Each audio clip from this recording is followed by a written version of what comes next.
So let me ask you this. You've served, is this be your third term? This will be my third term, final term. Right. So you're probably going to ask this every time that you run, you won. Why do this? You've got so many other irons in the fire, other things you could be doing. But why do you want to do this? Well, it's kind of, I think, for like a lot of us sitting around, all of us sitting around this table here. For years, I've had other professions, doing other things, retired here on the island, and it's kind of a labor of love. It was an area that wasn't my prime thought of getting involved with other activities here on the island. When I retired, who got me involved with this is Jerry Moan. Many years ago, he asked me to attend a class with him for Leadership Galveston, and that's what started my interest in getting involved with the community. Got appointed to the Planning Commission. Worked with the Planning Commission for 5 years, then got appointed to the Parks Board, was with the Parks Board almost 6 years, and so it seemed like a kind of a logical progression moving into City Council. Good. I think we have some questions. Shrub. A couple coming out of your responses here. Everybody lists things they want to do for the port. Do you believe that the port should have a change in status and have the ability to tax the citizens of Galveston to get some of these things done? That's the first question. Secondly, what is the mobility and parking strategy for the city that you talk about that's coming up? Okay. And then third, since you gave it to me. You can remember all Fool. the You can remember them, I'll remind him. I guess the reference that I have here is that you mentioned something about the navigation district as far as the port's concerned, and I assume that relates to my first question. It Those does. are two. Well, excuse me. Oh, just one more thing. Sorry, Fred, because this is the only person in this entire group that mentions the GEDP as a possible source, the only one that acts as if it exists. And so my question is, why is the city doing its own economic development person and paying an extra salary for that when you have the GEDP? That's a good question. Let's start with the port situation. Yes, I think it's a possibility. The port, as we know, is moving, I think, in a very positive direction with the new executive director, Roger Reese. And the port's looking at a lot of different areas that they can pursue to expand, to get better, to grow. They just came out with their strategic plan, by the way. John Manlove just finished that. Council got a copy of that yesterday. And now they're going to move into master planning. But one of the portions of the strategic plan is to look at different areas of funding mechanisms for the port. Taxing, I think, is going to be one of those that they'll be looking at. I've heard talk about the navigation district and how the navigation district may be able to evolve into an entity that would be symbiotic with the port and maybe even provide a mechanism for use of some of their monies for port expansion and so forth. But to answer your question, the bottom line, I think they need to look at all phases of funding. They've come to the IDC. We've been funding them.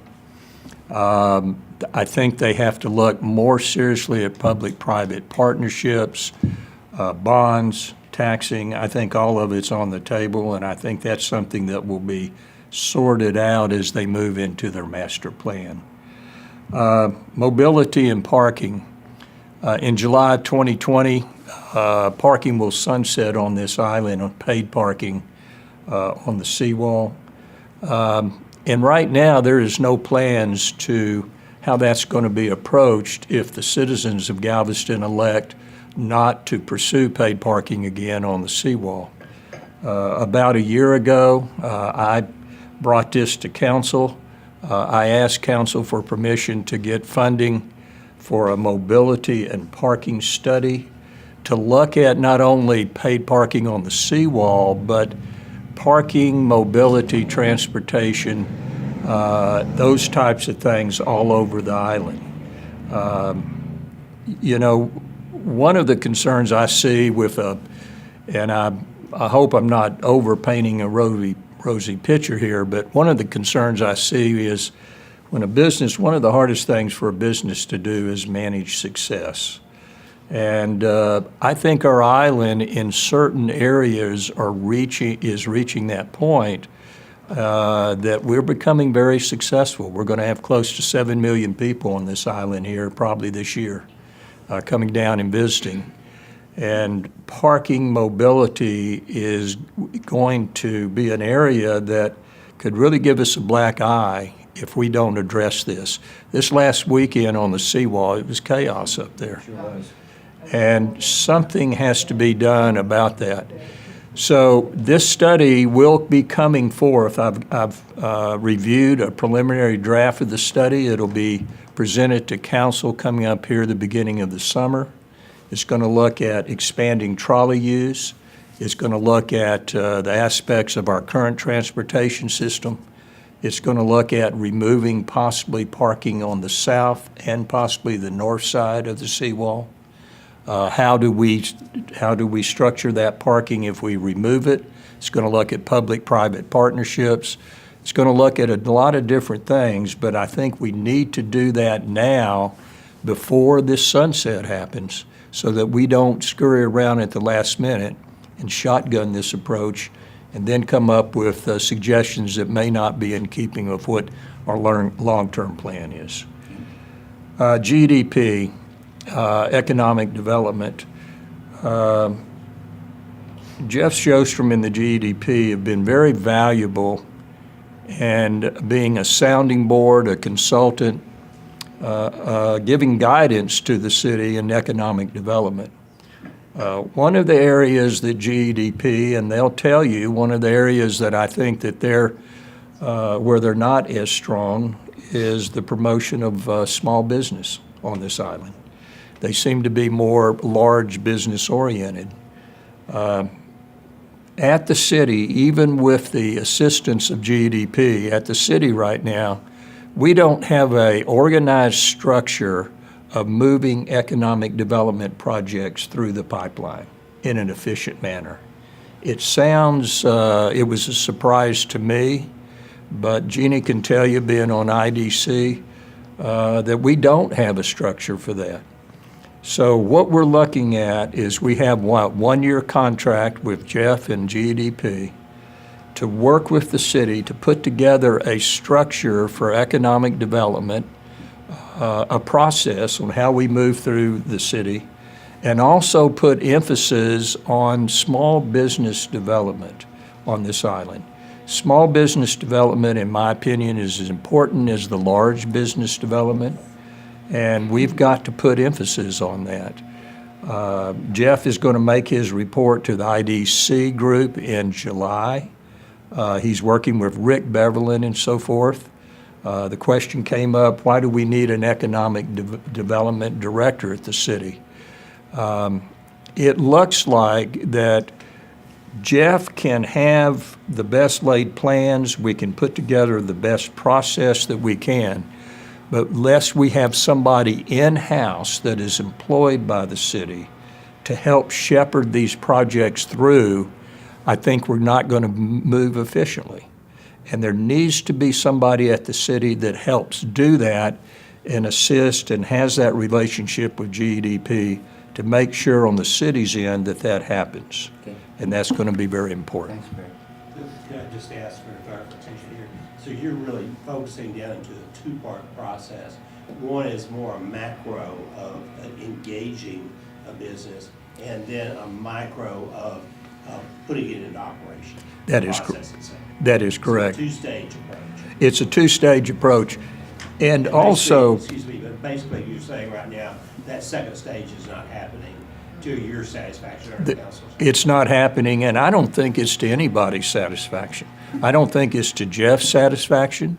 I don't think it's the satisfaction to the individuals and organizations that come down here and try to move forward with development, and it's sure not to the city's satisfaction right now. So it's more than just money? Yes, exactly. The other thing about economic development at the city, one area that we have, the way we've responded to economic development in my mind recently is a reactive type approach. If somebody comes to the city and so forth, then we react and try to find a place and see how we can move that forward. We do not have a proactive economic plan for the city. We do not have an approach on how we want to develop what type of businesses, how they would be structured, and then by developing that, structuring incentives and other things that can make that happen. That's not happening at the city right now, and we need to make sure that we do that. Craig, I think the chair-elect of the GDP has a question. Craig, I constantly get calls from people about the code enforcement, people that arrogant, rude, and, one couple had trees that were a little bit longer than what they should have been, and they have cut it or threatened them with fees and stuff like that. Is there anything that we can do about, to treat citizens with respect? That's been the main problem. So have you gotten that calls from? I have, and I've had firsthand accounts of what's going on. I've been involved personally with some of those issues, not so much myself, but working with other constituents as they've gone through the process. It's a change of approach that we need to have at the city. That's been discussed. I had a meeting just recently with Michael Gray, with Tim Tegens, with the legal department concerning that exact subject. What happens is you get a perspective of enforcement that comes from one area at the city. And let's take, in this instance, the legal department.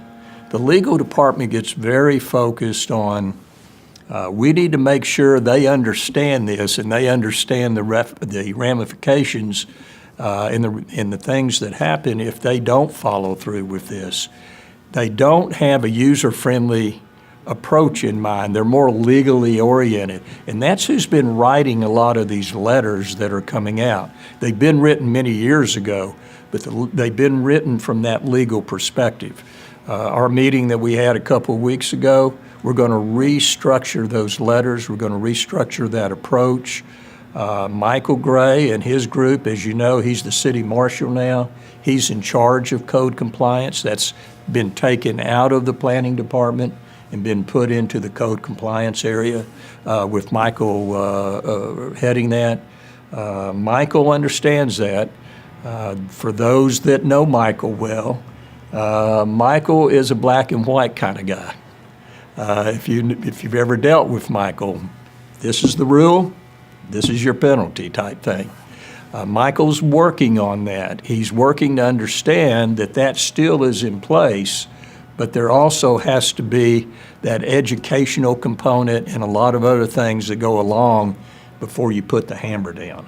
So we are working on that, BJ.